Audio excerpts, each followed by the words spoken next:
Прошу прабачэння, як зараз.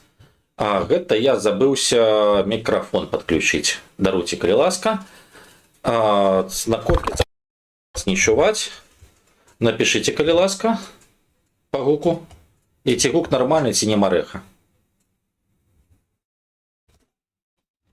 Раз, два, три.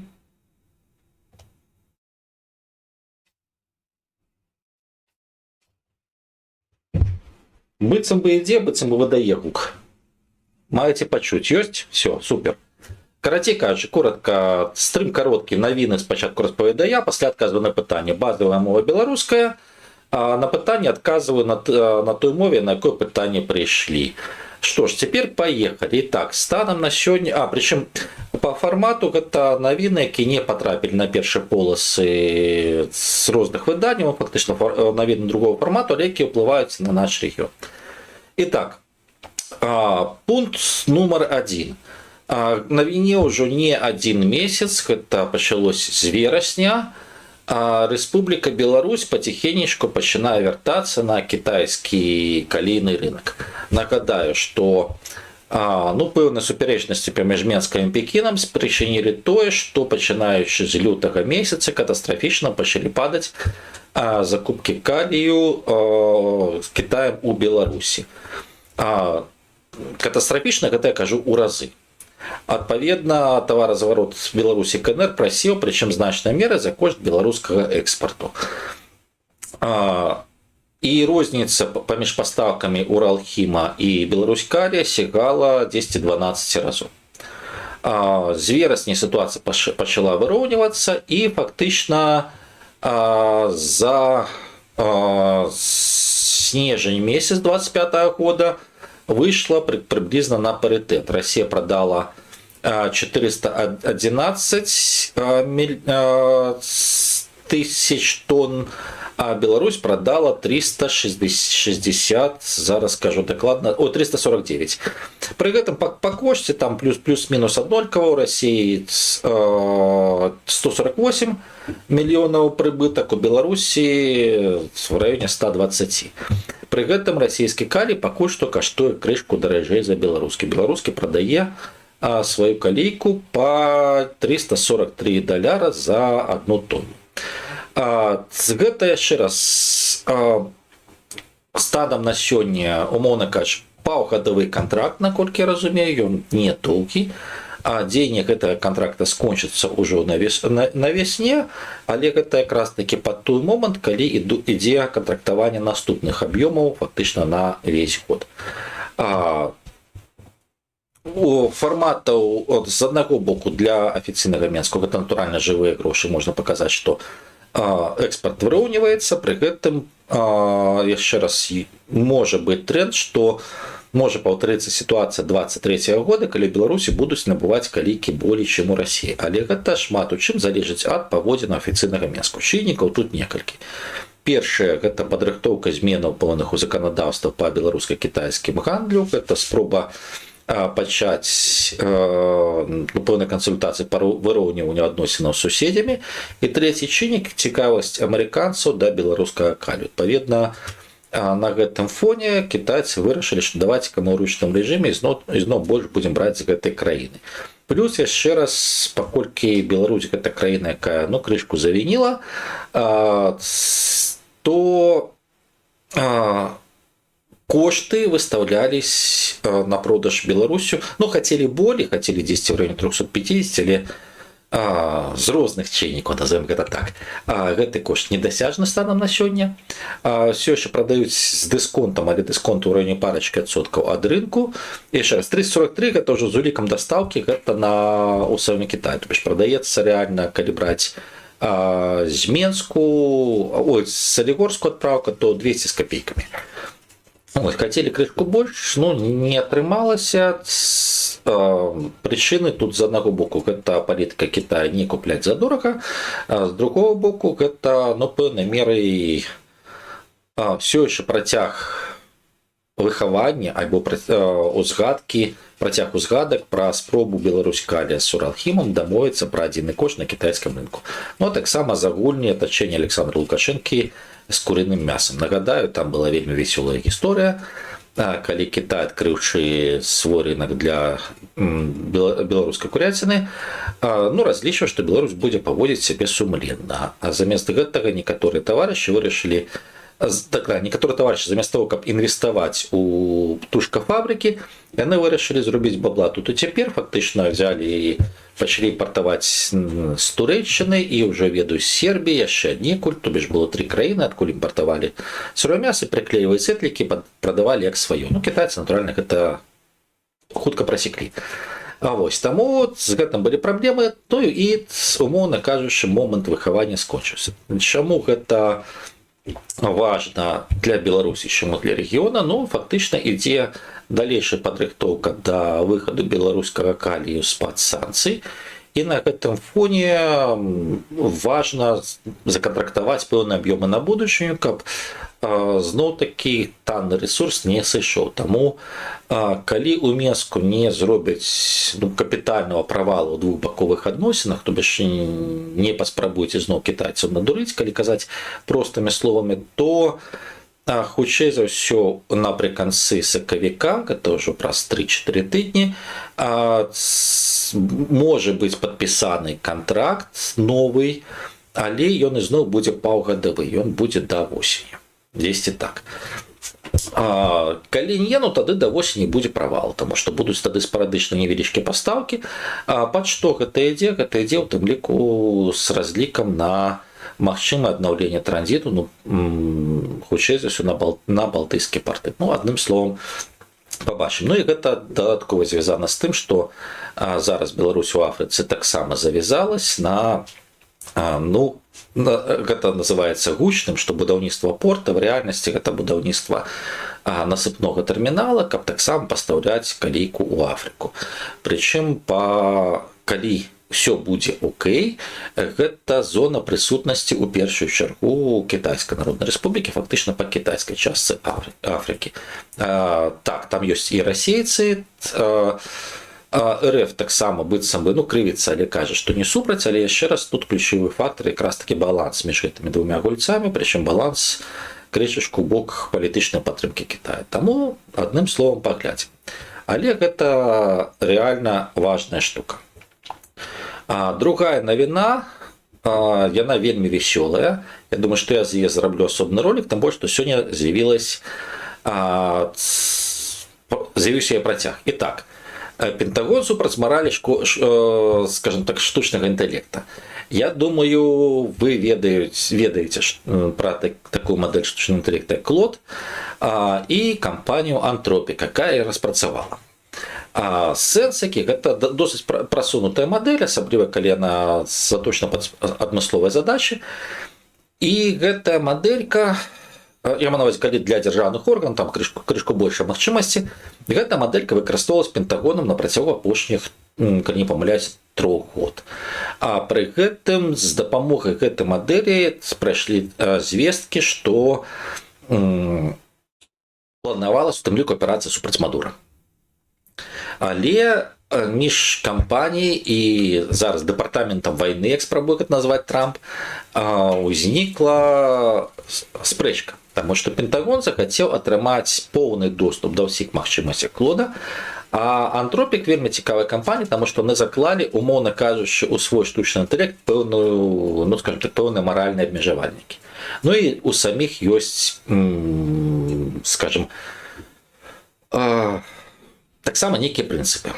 Адным словам, Пентагон ціснуў, што мы хочам гэтую мадэль выкарыстоўваць так, як нам хочацца, перадайце нам і ўсе правы, і весь магчымы доступ. А Anthropic казаў, што хлопчыкі не. А далей атрымалась вельмі цікавая сітуацыя. Пентагон ціснуў, прычым пагражаючы адначасова 2 супярэчлівымі рэчамі. Таму што з аднаго боку яны спрабавалі сказаць, што калі Клод не пагодзіцца, то яго аб'явяць пагроза нацыянальнай бяспецы. Альбо, калі не пагодзіцца, то могуць прымусіць яго пагадзіцца, спасылаючыся на, скажем так, важнасць Клода як элемента нацыянальнай бяспекі. Фактычна, спасылка на два розных заканадаўчых акта, якія супярэчаць адзін аднаму. Адным словам, все гэта ёсць у заяве Даріуса Амадэя на, скажем так, сайце Клода. Там ён адкрыў крышачку і перад гісторыяй, калі по просьбе Пентагона не адмаўлялись от супрацоўніцтва с компаниями, так ці інакш связанным с китайцами, калі яны выступали за жорсткі контроль чипа, что гэта таксама была просьба фактычна обороннага ведомства, якая была фактычна маскировалась под звычайную позицию компании. Одним словом, Антропік пайшоў на конфликт и записали, за чаго конфликт, потому что пытанне было ў чым.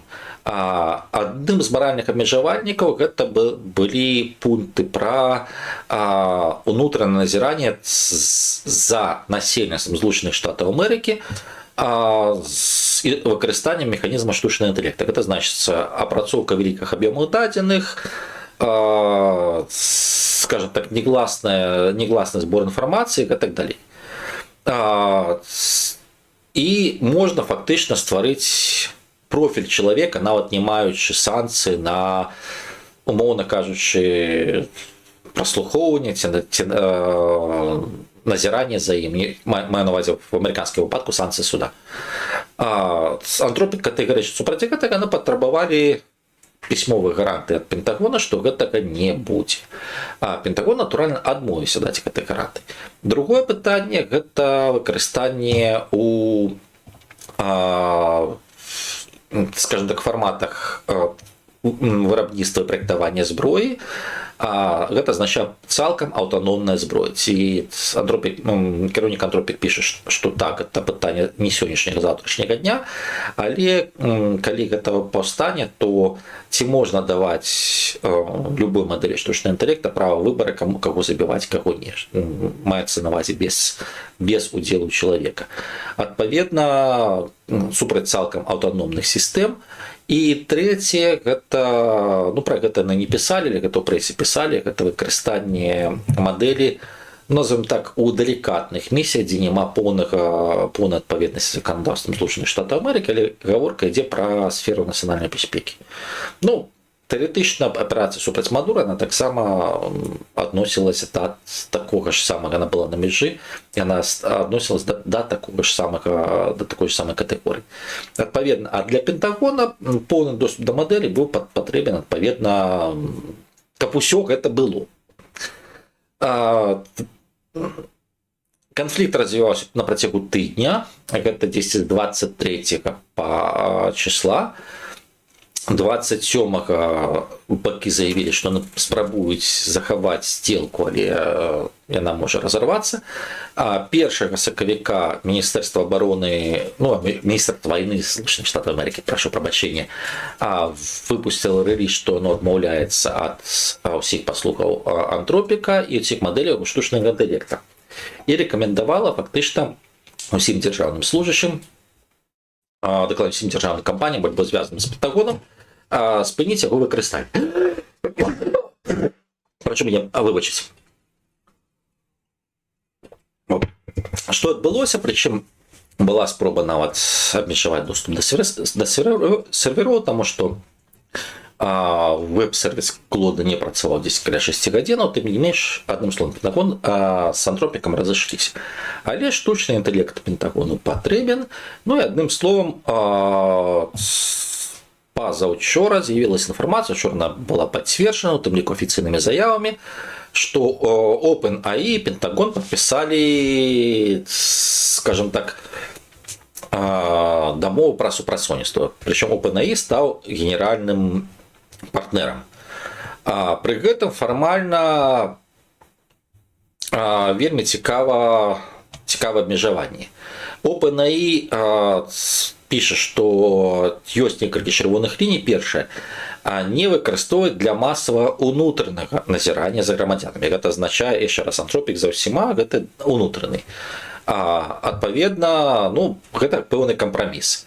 Не выкарыстанне супраць наўпрост цалкам аўтаномных сістэм. Будзем верыць. І не выкарыстоўваць дадзеная антропіка для стварэння аўтаматычнай сістэмы прыняцця рашэнняў, ну, кшталту сацыяльнага рэйтынга і так далей, датычна грамадзянаў. Але тут цікава, як это не, чаму гэты пункт, калі не збіраюцца сачыць за уласнымі грамадзянамі. То бишь, у такім выпадку адразу пытанне, ну, штосьці не б'ецца паміж першым і трэцім пунктам, але адным словам, Пентагона зараз, ну, фактычна можна сказаць, што новы генеральны партнер. І таксама, ну, варта мець на ўвазе, калі будзеце працаваць у тым ліку з OpenAI інструментамі, пачынаючы з 2 сакавіка, фактычна гэта інструменты Пентагона. І кропка. Вось неяк так. Ну, але з пункту гледжання ўплыву гэта вельмі важна, таму што першае, мы маем прызнанне, што мадэлі штучнага інтэлекту выкарыстоўваюцца не толькі планаванне аперацый, але і ў распрацоўцы зброі будучыні, ну, што лагічна, пра гэта пісалі ў прэсе, але зараз мы гэта бачым, што гэта вылілася ў выглядзе афіцыйных заяваў. Другое, мы бачым, што ёсць адкрытая падсветка, калі вялікая кампанія уступае ў супрацоўніцтва з абаронным ведомствам асобнай краіны. Адпаведна, калі гэта ёсць так, то пытанне нават па OpenAI, гэта пытанне выкарыстання нават у бліжэйшых саюзніках Злучаных Штатаў Амерыкі, а в Европе і так далей. Таму тут вельмі цікавая і спрэчная такая тонкая тэма. І да чаго гэта прывядзе, да чаго гэта падштурхне? Ну, фактычна, краіны, дзе ёсць хоць нейкі запас ведаў, тэхналагічны запас, будуць намагацца ствараць, прынамсі для вайсковых мэтаў, сваю ўласную мадэль.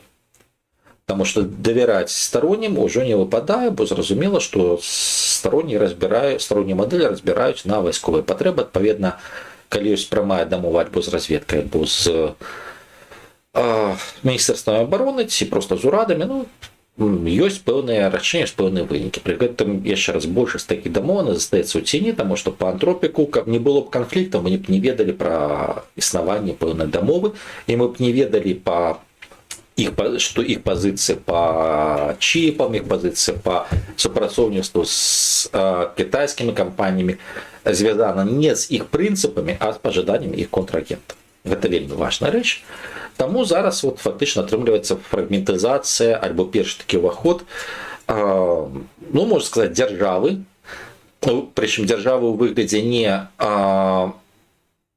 часткі стымулюючай, навуковай, падтрымкі і так далей, дзяржавы ў часткі сілавой у сферу штучнага інтэлекта, і гэта ўжо пацвярджаецца. І, ну, хутчэй за ўсё, бліжэйшыя 2-3 гады, яшчэ раз, гэты працэс будзе скончаны. Ну, фактычна, ключавым спажыўцом такіх сістэм, дакладней першасным спажыўцом такіх сістэмаў будуць спецслужбы, абароннае ведомства, урады, а все астатнія, ну, фактычна ўжо на свой страх і рызык. Пры гэтым тэхналогіі будуць змяняцца так, што адмовіцца цалкам ад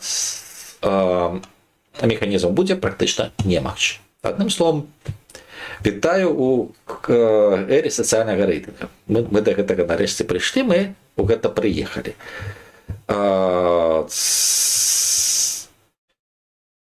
Ідзем далей. Далей у нас па тэме гэта афгано-пакістанскія, скажем так, праблемы. Ну, тут, в прынцыпе, казаць ёсць мала чаго, просто каб вы зразумелі, што гэтыя канфлікты, яны ёсць. У Вялікую вайну, потому што мне шмат хто запытваўся, раскажыце пра пакістана-афганскую вайну, што там будзе і так далей. У Вялікую вайну гэта не выльецца станам на сёння. Але пры гэтым канфлікты на мяжы і сутычкі на мяжы, і ўзаемнае бамбардаванне, тэрарыстычны акт, яны будуць працягвацца. У чым сутнасць? Сутнасць у такой рэчы, як тэрыторыя племён федэральнага кіравання. Гэта фактычна зона племёнаў, дзе вельмі абмежавана дзейнічаюць законы Ісламскай Рэспублікі Пакістан. І там жывуць розныя мясцовыя нацыянальнасці, а таксама пуштуны. І на гэтай тэрыторыі фактычна яна вельмі цесна звязаная з калі можна так сказаць з афганскай тэрыторыяй, таму што адзін народ, дакладней адны народы, таму што там шмат нацыянальнасцей, яшчэ раз ёсць дамінуючы этнас, ёсць іншы, і даўнія сувязі, але мяжа праведзена па так званай лініі Дюранта. Гэта старая гісторыя, таму што калі Брытанія са сваімі калоніямі сыходзіла, яна за кошт праведзеных межаў калоній альбо каланіяльных межаў она нарабіла шмат якіх такіх запаволеных канфліктаў. Давайте так. Індыя з Кітаем, Індыя, Пакістан, Пакістан з Афганістанам, Сірыя з суседзямі, Ліван з Ізраілем, таму што брытанскія мандаты і так далей. Іорданія адскачыла, она вырашыла, што больш гэтым займацца не будзе, і пэўныя канфлікты, якія той же самы Ірак з Іранам, Ірак з Кувейтам, таму вельмі шмат памежных і іншых канфліктаў, якія былі спрычынены якраз такі тым, што умоўна праводзіліся межы калоніі, пасля проста давайте так правядзем, а вы там далей разбірайцеся. Адным словам, межа прайшла па сярэдзіне фактычна зоны племён, можна сказаць, што она распаўсюджваецца па абодва бакі.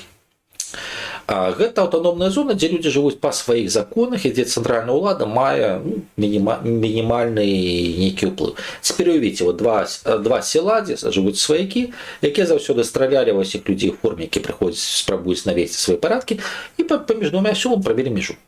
І нейкія незразумелыя чудзікі пачынаюць хадзіць і патруляваць. Адным словам, покуль афганцы змагаліся з савецкай агрэсіяй, гэта было не страшна, таму што межа ў зоне племён она была прахадным дваром і фактычна не існавала, таму што базы атраду супраціўлення былі на тэрыторыі Пакістана, базы падрыхтоўкі, адтуль яны спакойна шлі таксама па тэрыторыях заселеных сваімі.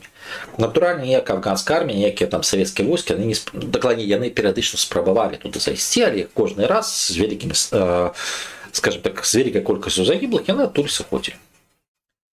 Калі замірыліся, першае, скажем так, або амерыканскае ўварванне ў Афганістан прыблізна тое самае. Не моцна глядзелі.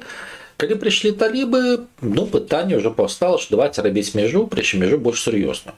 І гэта таксама супала з момантам, калі цэнтральны ўрад в Ісламабадзе пачаў абмяжоўваць і тэрытарыяльна і ў якасці свабоды зону племён. Напрыклад, Вазірістан яны далучылі ў якасці ўжо дакладней там зараз пераходны этап, калі ўжо не мясцовае самакіраванне, не мясцовыя законы там старажытныя, а ўжо федэральны закон пачынае дзейнічаць, і яны з Вазірістана робяць звычайную правінцыю. Яшчэ раз, тыя ж самыя пуштуны, якія стагоддзямі жылі па сваіх правілах. Але як бы там ні было, з Вазірістанам спрабуюць разабрацца. Там пастаянныя сутычкі.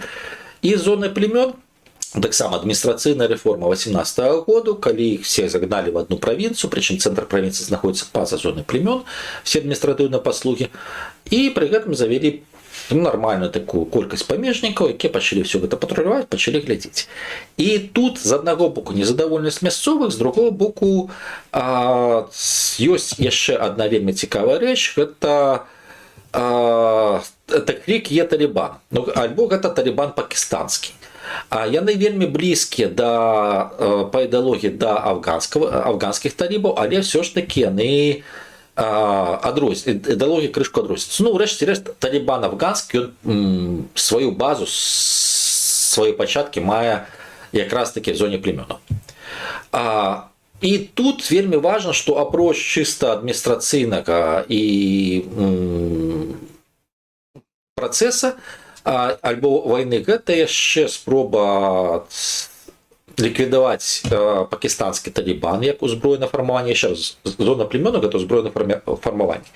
І гэта таксама, як бы сказаць, часткова ўспрымаецца як барацьба з іншаверцамі ўнутры іслама. Таму што мяне, напрыклад, у Міністэрстве абароны Пакістана наштархнула на думку праверыць, гэта калі яны заявілі пра, калі былі іх контрудары па тэрыторыі Афганістана, што яны знішчылі энную колькасць хараджытаў.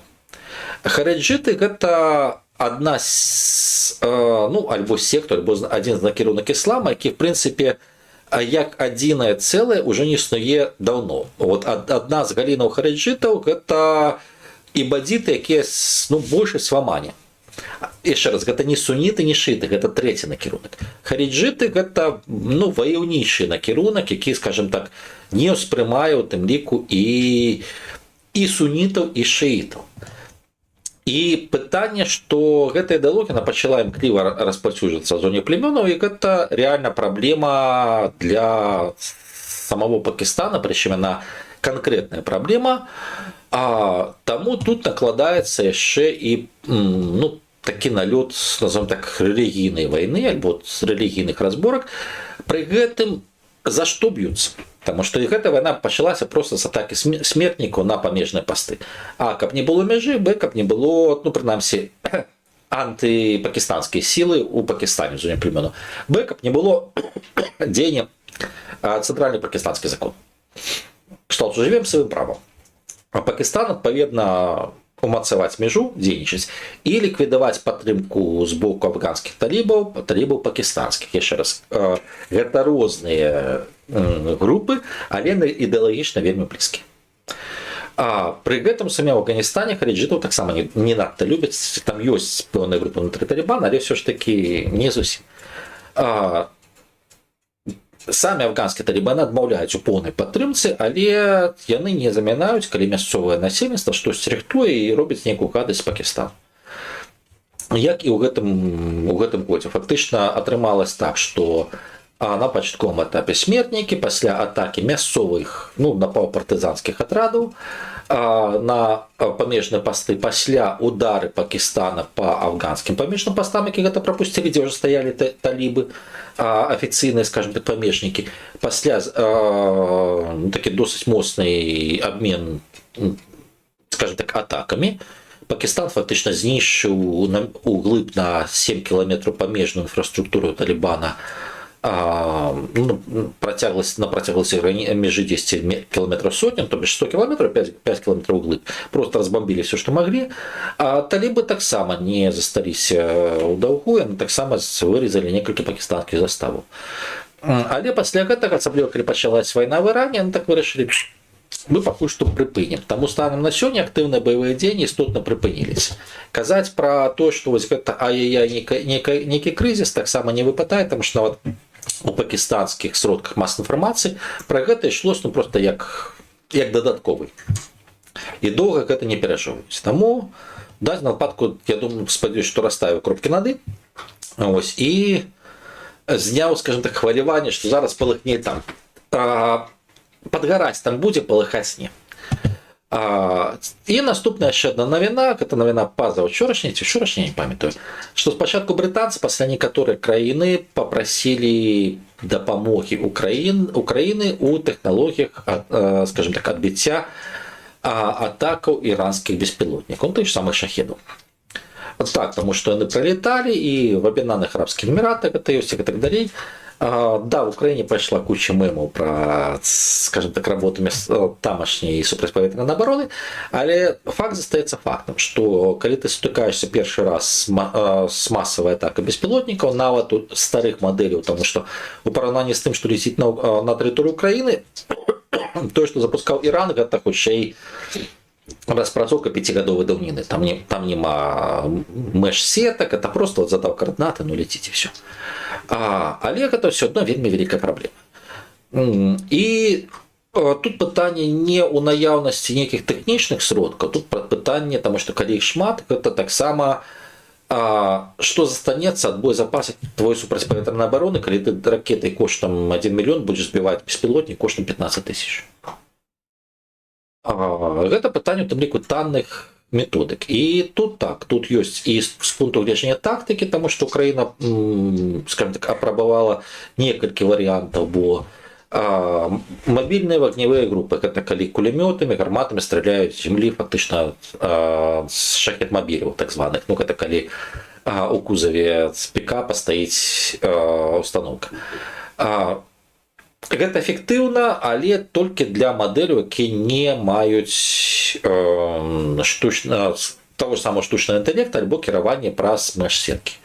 Таму што калі беспілотнікі такі маюць кіраванне, то і в Украіне гэта прывяло да некалькіх трагедый, таму што калі леціць рой, яны кіруюць, то яны бачаць, што пачынае працаваць мабільная група, адзін яны пускаюць абавязкова, каб знішчыць гэтую мабільную групу.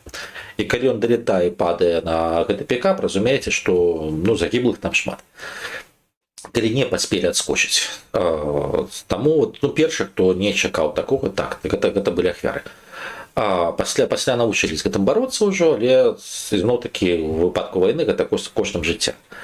Другое, гэта было і зараз ёсць, гэта выкарыстанне верталётаў, легкаматорных самалётаў і так далей, таксама пэўнай меры даецца ў знакі. Трэцяе, гэта малыя сістэмы, то бишь зенітна-ракетны комплекс малого радыуса дзеяння. Ну і чацвёртае, то, што зараз пачалі актыўна развіваць дроны-перахопнікі. Фактычна дроны палююць на дрону. Гэта досыць эфектыўна, сёння больш за палову збіваецца дронамі-перахопнікамі. Цікавая сістэмка, і Украіна фактычна з пункту гледжання распрацоўкі прымянення зараз так знаходзіцца ў лідарах. Гэта не надта тэхналагічна, там не суперскладаная рэч, але пытанне зразумець, як гэта зрабіць, зразумець, як гэта прымяняць. І гэта важна з двух прычын. Па-першае, мы звярнулись з краіны НАТО. Гэта пацверджанне фактычна таго, што Украіна як пэўная частка фактара бяспекі краінам НАТО патрэбна на будучыню. А другое, гэта магчымасці і для Украіны, і фактычна для нашых рэгіёнаў змяніць баланс на рынку паслугаў бяспекі прынамсі на Блізкім Сходзе.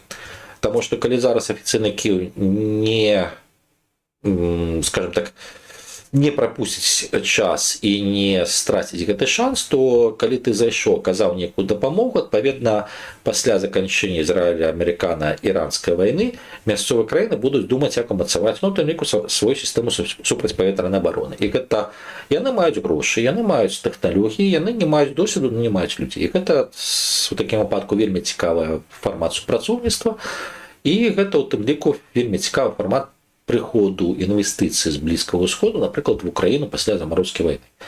І гэта вельмі цікавы фармат сярод іншага стаўлення да інтарэсаў той ці іншай краіны ў выпадку, калі альбо яна з'яўляецца нейкім, альбо яна з'яўляецца пэўным партнёрам. Таму гэта тыя рэчы, якія так ці інакш яны будуць уплываць на наш рэгіён, хаця б з таго пункту гледжання, якая краіна з кім супрацоўнічае вайскова-тэхнічнай сферы і якія рэсурсы для гэтага мае. Ну што ж, быццам бы з пункту гледжання таго, што трэба было сказаць самому, я сказаў все, што хацеў. Зараз пераходзім да адказаў на пытанні. 37 хвілін. Штосьці я гэтым разам ізноў зацягнуў. Трэба рыхтавацца таго, каб было хутчэй. Талібан-вахабіты, слухайце, талібан-вахабіты гэта таксама адно з цячэнняў, але гэта цячэнне суніцкага толку. Талібан суніты, гэта там таксама адзін з падвідаў, скажем так, сунізму, але гэта не вахабіты ў разуменні, скажем так, тым, як гаворыць Расію, і гэта не вахабіты ў разуменні гэтага цячэння на Паўднёвым Каўказе. Ці будзе праблема супрацьпаветранай абароны ў Украіне, ці гэта гульня на публіку Зеленскага? Слухайце, праблема супрацьпаветранай абароны ў Украіне, калі казаць пра недахоп ракетаў, яна можа здарыцца, і гэта адна з магчымасцяў для Расіі, таму што збіваць балістыку станам на сёння пераважны сродак паражэння гэта ЗРК «Патріот». Пераважны сродак паражэння балістыкі звычайных ракет Ізраілем, нягледзячы на новыя мадэлі зенітна-ракетных комплексаў краінамі Аравійскага паўвыспа, гэта ЗРК «Патріот». Такіх ракет на год вырабляецца не так шмат. І зараз фактычна краіны Блізкага ўсходу выграбаюць все амерыканскія запасы, плюс штаты самі зацікаўлены, каб прадаваць ім першую чаргу. Адпаведна, калі у цябе няма вялікіх запасаў, ёсць попыт з некалькіх накірункаў, рана ці позна узнікае дэфіцыт. Дэфіцыт можа ўзнікнуць ужо на працягу бліжэйшага месяца, гэта азначае, калі вайна зацягнецца на месяц болей. Калі гэта ўзнікне, тады для Украіны будуць пэўныя праблемы, таму што колькасць зенітных ракет, якія могуць быць пастаўлены ў Украіну, будзе істотна абмежана. Так, станам на сёння ёсць пэўны запас, але, як вы разумееце, як Расія дзейнічала увосень 25 года, побачивши пэўную, скажем так, паузу па стаўках, яны зрабілі некалькі масіраваных атакаў адносна недарагой балістыкай, на якую Украіна патраціла свой запас супраць ракет. Ну і потым уже пад Новы год прилетала вельмі балюча. А тое, як выкарыстоўваць на Блізкім Усходзе, нават паглядзіце в Ізраілі, так, там ёсць уласная сістэма, але стаяць яшчэ на чаргаванні Пэтрыёты. Вядомыя кадры, як балістычная ракета перайшла праз супрацьпаветраную абарону і в Тель-Авіве, калі не памыляюсь, і такі пацэліла. Ну, калі не пацэліла, упала на зямлю, выбухнула. А я падлічу, што на гэтую балістыку выпусцілі сумарна 7 супрацьракет. Для украінскага разліку супрацьпаветранай абароны гэта дакладней камандзіры украінскага разліку супрацьпаветранай абароны за такі расход яны проста не ведаю, якую вывалачку зрабілі экіпажу. Таму што 2 гэта максімум, бо ракету шмат не мае, калі з 2 максімум ты збіваеш, гэта нармальна, таму што для гэтага комплекс прызначаны. Таму ў дадзеным выпадку так, пакуль што адбіццё іранскіх атак ідзе ў фармаце на нас нешта ляціць, мы запусцім болей у неба, яны дзесьці сутыкнуцца і штосьці там здарыцца. Я не адмаўляю прафесіяналізм разлікаў супрацьпаветранай абароны, але расход выдаткі супраць ракет, яны, калі нават параўноўваць з Украінай, яны в разы большыя на одну ракету запущенную. Адпаведна, самі разумееце, што і хуткасць вычарпанне запасу таксама ў разы больш. Так, зараз пагляджу на Патреоне. Пытанні задавалі ці не задавалі. Таксама пытанні толькі па гуку. Спадзяюся, што все нормально на Патреоне чуюць. Ну, што ж, спадарства, у такім выпадку 41 хвіліна. Я думаю, што калі новых пытанняў няма, будзем сканчваць. Быццам бы прагналі, далей буду... магчыма, буду рабіць якраз такі ў гэты час па аўторках, каб было для тых, хто знаходзіцца ў Беларусі, не зусім ноч. Дзякую за то, што глядзелі. Будзем разам. Традыцыйна не верце ні аднаму майму слову, правярайце, пераправярайце кожную тэзу, кожны факт. Прыходзьце да ўласных высноваў. І, зрэшты, мірнага неба над галавой. Лайкайце, падпісвайце, каментуйце, разганяйце, у тым ліку гэты стрім. Яшчэ раз дзякую, што былі разам, што глядзелі. Усяго найлепшага.